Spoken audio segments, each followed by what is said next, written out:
Growing up at my house, we had 4 square meals a day: breakfast, lunch, dinner, and the news. It was part of my family's daily ritual. Every morning, the newspaper was delivered to our home, still smelling of fresh newsprint. And in the evenings, without fail, my parents would turn on the TV to watch the news at 6 and 11 o'clock sharp. The bold-faced bylines I read and knowing faces I saw soon became like old friends. As a curious kid, I trusted them to tell me the most important news of the day. But as a budding journalist, I looked to them for much more than just that. These reporters and the outlets they work for represented the gold standard in news: fast, accurate, and reliable. They loom large in my mind as I work towards my lifelong goal of becoming a professional storyteller, while running my high school paper, while managing a campus magazine, while volunteering at news stations.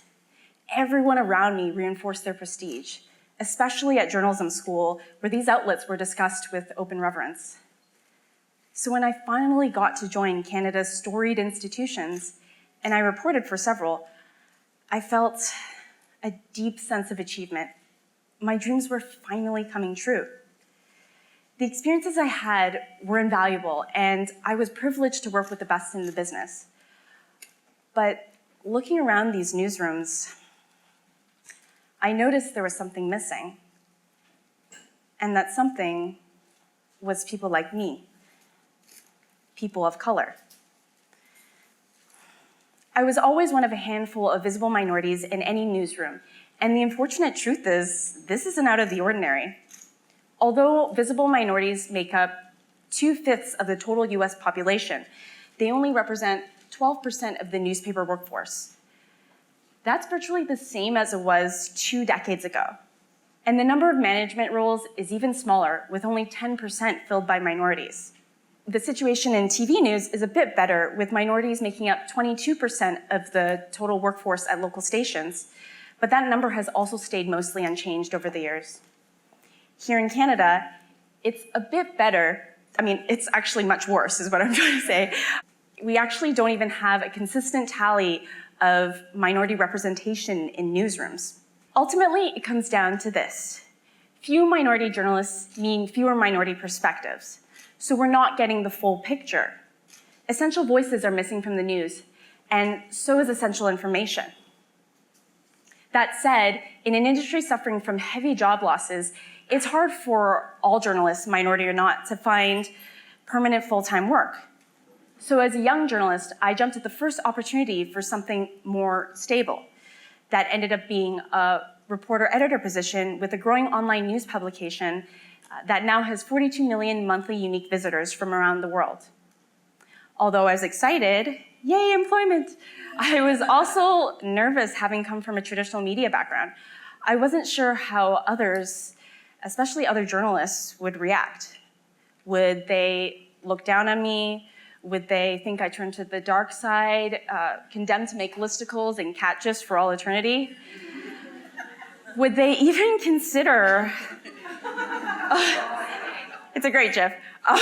Would they even consider online publications to be legitimate sources of news? But after working in new media over the past 3 years, the worries I had at the beginning have completely disappeared. I now know that online journalism gives everyone a voice, including minorities and others who aren't well represented. So why is that?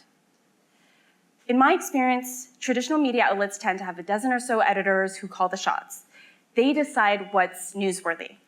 Although these editors are highly educated and highly experienced, they're also mostly white and mostly men. So the news is filtered through this lens. Where I work, we also have a team of editors, but we also rely heavily on other tools as well. We measure and analyze web traffic, looking at how our audience responds to stories, and we also monitor online trends in real time. So not only are we considering our own news judgment when deciding the day's stories, we're also considering our readers' news judgment. The news has now been democratized. It's gone from an exclusive group of privileged editors to anyone with an internet connection. And the latter is much more diverse. Stories that have historically been ignored by the media are now getting attention. Minority readers demand articles that reflect their experiences. They're telling us what they want, and we're listening. I'll give you an example.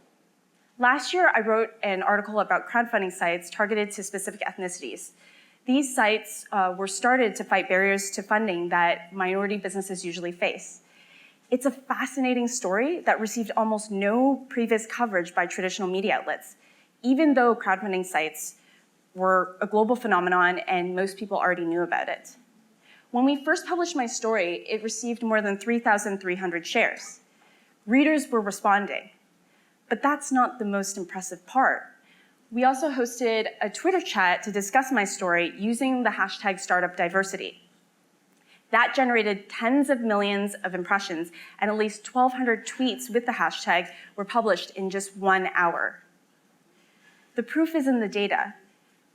People care about these stories. Another example of this bottom-up approach to news was recent coverage of police killings of minorities. When unarmed Black teenager Trayvon Martin was fatally shot by a community watchman in late February 2012, media coverage of his death was scant. In fact, it took almost an entire month before the term Trayvon Martin even registered online. But by late March, social media helped propel an overlooked news story into one that was the center of global conversation. Over time, though, the story faded from the headlines. But recently, online momentum has kept minority deaths in the news. When Michael Brown, another unarmed Black teen, was fatally shot by a police officer last August, media coverage was consistently focused on police killings of minorities. Eric Garner, Tamir Rice, Walter Scott, Antonio Zambrano Montes, and many others have not disappeared, and that's largely due to online chatter. At this point, you may be thinking, Anita, traditional media outlets use analytics and other digital tools too, and you'd be mostly right, but old habits die hard. Editors still have the final say on what makes the front page, and producers still have the final say on what leads the newscast.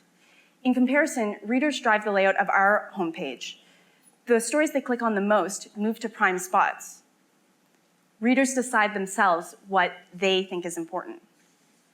One major criticism of online publications is that they pander too much to readers.